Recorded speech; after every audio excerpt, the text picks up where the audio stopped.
The Redskins, they're feeling pretty good about themselves right now after their big win over the Eagles Sunday. Washington's Ricky Jean-Francois and Chris Baker had some strong comments on their status in the NFC East. Take a listen. We run the damn East, not Philly, not Dallas, not all of them. We run the East. You better remember we got that damn title. Y'all forgot who the real champs in the NFC East is? Everybody picking up the China. Tell us how you really feel. The Redskins currently sit in second place in the division at 4-2, right behind the 5-1 Cowboys, and Dallas already has a win over the Skins in Washington. Stephen A., do you have a problem with the Redskins talking trash like this? Well, first, before I answer that question, let me look into the camera at those Redskins players out there. Bravo! Bravo! You're the champions of the NFC East.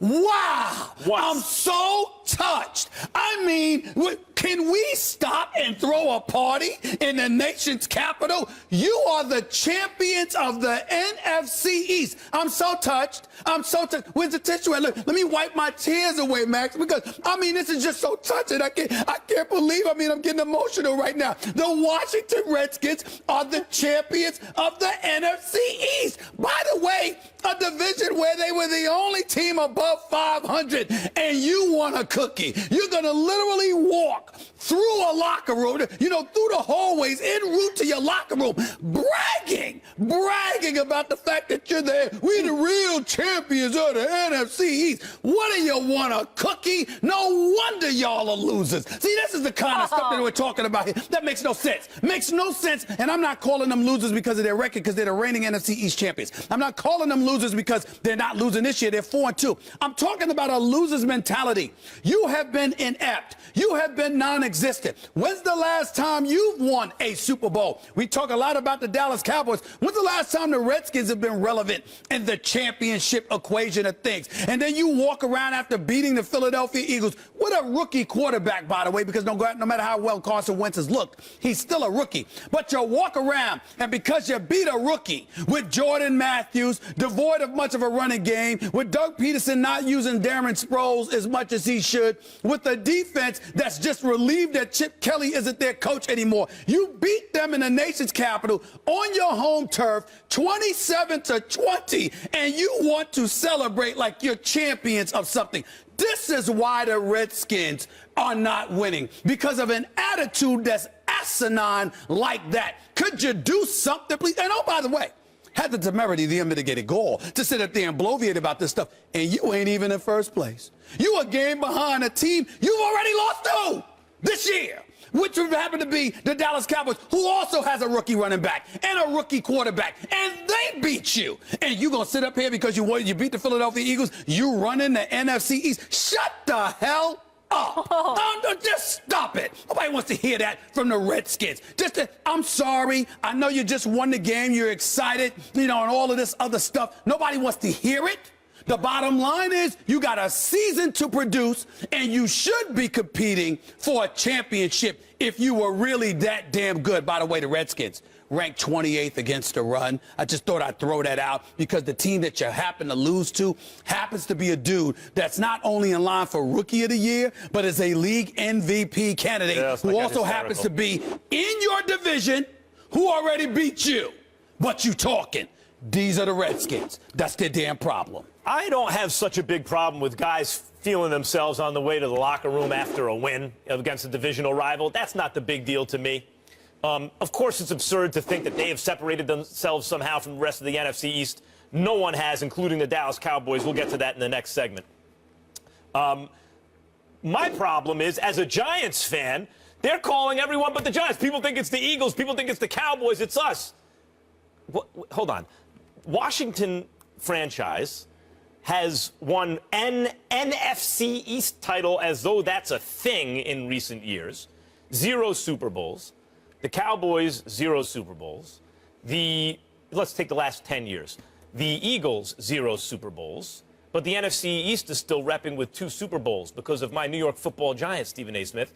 And if you look at the Washington record over the last decade, I know these players aren't thinking about the problems of the franchise over the last decade. They're thinking about right now. But over the last decade, because this is the way fans are receiving it, in a rivalry-heavy NFC East, last 10 years, Washington has the worst record in the division. Last 5 years, Washington has the worst record in the division. Last 3 seasons until this one, Washington has the worst record in the division.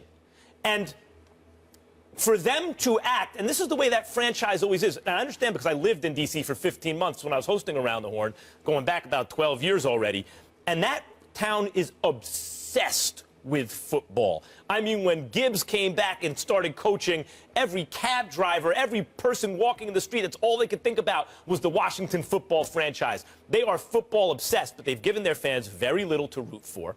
So I understand if these players are feeling themselves because they had a significant win, but the way the rest of the NFC East rivals fans are going to hear that is, what are you, of all the franchises in the division? Let me tell you something as a Giants fan. Every year I go into the season, I think Eagles are going to play us tough, regardless if they're terrible and we're good or whatever. They're always going to play us tough. Cowboys are always going to be talented. They're going to have a lot of media attention, whether or not they realize the talent. The one rivalry, and I realize the Giants blew it against Washington late already this year. Blew it, though. They should have won that game. The one franchise I look at and I go, at least they're in the division, year in and year out, is Washington. As an NFC East fan of another team, I go, Cowboys I got to watch, Eagles I got to watch, at least Washington's in the division. Well, let me say this about the Washington Redskins, because I got a few players in that side, that locker room I'm pretty damn tight with, got a lot of love for them. But collectively, I'm just speaking as an organization. Yep. I have been on the airwaves. We all know that I despise the Dallas Cowboys, but it's not because of the team. It's because of their fan base, because I think it's the most pathetic fan base in the history of America. I think they're disgusting. I can't stand Dallas Cowboy fans everywhere. I just can't stand them. Everybody knows this about me. I hate them. I really, really do. The fan base, not the team, but I hate the team because of their fans, okay? But I've been on the Dallas Cowboys because they haven't won a Super Bowl since 1995. Washington Redskins haven't won a Super Bowl since 1991. The Washington Redskins have not won a Super Bowl in more than 25 years. The Washington Redskins have been to the playoffs 6 times in 25 years. 19 out of the last 25 years, the Washington Redskins have been home watching the postseason just like the rest of us. And I would appreciate it. This is just my own personal thing going on here. I would appreciate it deeply if the Washington Redskins would be sensitive to people like me, who are umbilical cords and extensions of their fan base, because I'm no Washington Redskins fan, but I'm no Washington Redskins hater. But I have loved ones who are diehard fans of the Washington Redskins, and I would ask the Washington Redskins as a favor to them, just out of core decency alone, recognize the level of ineptitude that you have exercised for 2.5 decades and have the decency to shut the hell up and just go out there and win something more than an NFC East division that half the time is subpar. Could you win a playoff game? Could you make me a favor, please? Not do me a favor. Make me a favor, pretty please, with sugar on top. That's all I ask. That's all I ask. All I ask.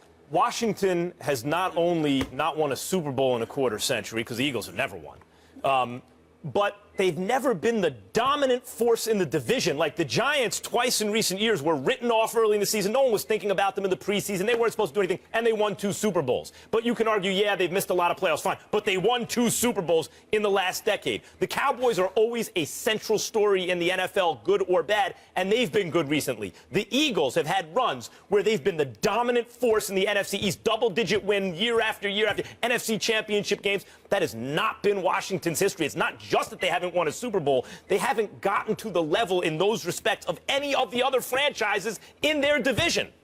As far as Washington being the NFC East champs, there hasn't been a back-to-back champ in 11 years. Since 2000-2001, it was the Eagles. Meanwhile, Bengals linebacker Vontaze Burfict already missed the first 3 games of the season thanks to a suspension for a helmet-to-helmet hit in last year's playoffs. So his actions in Sunday's game against the Patriots shows he may not have learned too much from that time off. The NFL is reviewing 2 plays from the game. The first, a low hit on Martellus Bennett. After the game, Bennett said Burfict did apologize to him and told him it wasn't intentional. In the second play, an alleged stomp on LeGarrette Blount after a late touchdown. So a decision on potential discipline for Burfict is expected no later than Wednesday afternoon, a league source telling ESPN. Stephen A., how should he be punished? It will not happen in all likelihood, because it's really difficult to define what level, whether or not this warrants a suspension because of the things that were transpiring and the visual that they have. Not only that, measuring intent. Remember, he went low. He didn't go high. So because of that, he probably won't end up getting suspended. It is my opinion, and I hate to say this, it's my opinion that Vontaze Burfict should be suspended at least a couple of games. I want to make sure that I'm clear about that, and I want to make sure that everybody understands I take no joy in saying that. This guy has had a very, very difficult upbringing. He's overcome a lot in his life. I'm quite sure he's a better person than he displays himself as being on the field, because you don't hear too much about him off the field. I remember last year, Max, in the interest of full disclosure, Pac-Man Jones, who I've known for many years, I've interviewed him on several occasions. I'm very, very fond of Pac-Man Jones. I think he's overcome a lot himself, and he's a really good brother. He called, and the conversation that we had ain't suitable for FCC airwaves, at how he was going off in defense of his guy, Vontaze Burfict. The only reason I'm letting you guys know about that conversation is because Pac-Man Jones never hid the fact that it was okay for me to expose that conversation, because I would never do it otherwise. So he came to the defense of a Vontaze Burfict. But I would also tell you what I retorted. I retorted at the time the same thing I'm about to say now. Troy Vincent, VP Football Operations NFL. Derek Brooks, appeals officer. John Runyon, former congressman, former Philadelphia Eagle, who's now the VP for Policy and Rules Administration, who's the guy that will make that decision within the next day or so, along with a bevy of others, Merton Hanks and others. At one point in time or another in the career of Vontaze Burfict, I have spoken to these individuals. They have given him chance after chance after chance, okay? They have sat up there. I mean, as recently as a week ago, I had one of the dudes, you know, in the appeals department, talked about how Vontaze Burfict was reached out to. He has been called. He has been emailed. They have reached out to him. He won't return people's phone calls. He won't get back to them. And they still reached out to him to make sure he knew they were pleased with him. They were encouraged by him, not just the professionalism he was displaying on the field, but what he was saying in post-game interviews and beyond, et cetera, et cetera. And a week later, here we are. You find yourself, first of all, he stomped on Blunt. It's clear he walked right into the scrum, and he put his foot on Blunt, which is why Blunt got up and shoved him. That's first of all. Secondly, you saw the low blow that he went to when he hit Martellus Bennett with. Okay? He's just standing there, and you literally dive for his leg. Those are career-threatening plays. You can rip somebody's cartilage. You can tear their ACL. You're trying to do that on purpose? Come on now. You can't have that. You can't have that. So something has to be done. I think right now, Max, this is the last thing I want to say. Somebody needs to look at Vontaze Burfict and ask him one simple question. Do you want to play in the NFL or not? Because they may not suspend him this time, but they are watching this dude, and they are not playing. They are not going to tolerate the kind of stuff that he gets himself into. I defended him at the beginning of the season. Remember that. You didn't. I can't defend this because you just fresh off of being suspended, and already you find yourself in the eye of the storm again. Makes no sense. The reason I didn't defend him earlier in the season is because going into that playoff game against Pittsburgh last year on Sports Nation, Michelle and Marcellus and I were discussing Burfict and what are the odds he's going to do something. And my whole point, I turned to the camera and say, look, all eyes of the world are on Burfict. He's not going to do something stupid now. I mean, that's not when a guy misbehaves, whenever he knows the spotlight's on him. And a week later. And going into that, and then it was highlighted on TV. They need 14 yards to be in field goal range. 22 seconds left. 22 seconds left. It's an incomplete. He hands them 15 yards. Pac-Man Jones had no culpability there. Pac-Man Jones didn't do anything wrong in that game, but Vontaze Burfict sure did when everyone. That was the question heading into that game. The question, not about the quarterbacks, it was about Vontaze Burfict and his behavior. Would he blow it? And 14 yards, he hands him 15. You couldn't write in the script any better or worse. Okay, so that's when I'm like, okay, this guy has a problem. Stephen A., here's the issue here. Whether or not he gets suspended, he should be suspended 2 games. 1, for stomping on Blunt. The reason is, and Marcellus Wiley, who I worked with on the radio and TV, we saw each other 10 hours a day for 5 straight years plus. Used to talk about this all the time. No wonder he's happy you're going. he does look kind of happy now, doesn't he? Nah. He misses you, bro. He misses you, bro. So right. Marcellus used to talk all the time, a defensive end. He was an all-pro one year, a Pro Bowl player. When he was on the bottom of a pile, he grabbed someone's gut, twist it. You do all kinds of vicious things to each other on the bottom of a pile. And, hey, if the camera picks it up, if you get caught, that's something else. But you don't want to. That's not what happened. Burfict is not in the pile. He walks over and in plain sight of everyone, stomps Blunt. One game. Okay, now we're talking about the Bennett hit. He went low, not high. That's true. But it wasn't a play. It wasn't. The ball wasn't coming to Bennett. The play was already over down the field. And you had just finished arguing with him a few plays early. So when I talk about Odell Beckham Jr., hey, Stephen A., it's impulse control. He took off his helmet. Those are relatively benign infractions, and I'm mad at Odell because he's actually hurting the team. But in Burfict's case, these are major infractions, injury-causing infractions, potentially career-ending infractions in Bennett's case, and it's hurting his team. That's a problem.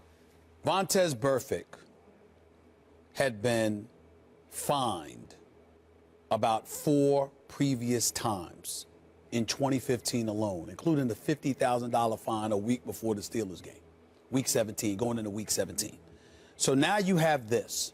Between James Thrash, Derek Brooks, okay, Troy Vincent, Merton Hanks, Lord knows who else. They have been on the phone or in person with this man on at least 15 separate occasions. 15! Enough's enough. Vontaze Burfict needs to ask himself one question. Do you want to play in the NFL or not? And if he does, there's something he has to do. Period. Do you want to play in the NFL or not? It's just that simple. If the answer is yes, there's something he has to do. This is not a matter of just controlling his behavior. He has to, go see somebody because he's got a problem controlling himself. He's a grown man. He needs to be accountable, but the coaches need to step it up, too. The coaches need to get their guys in check as well. I think he needs to see a shrink or something. I don't know about a coach.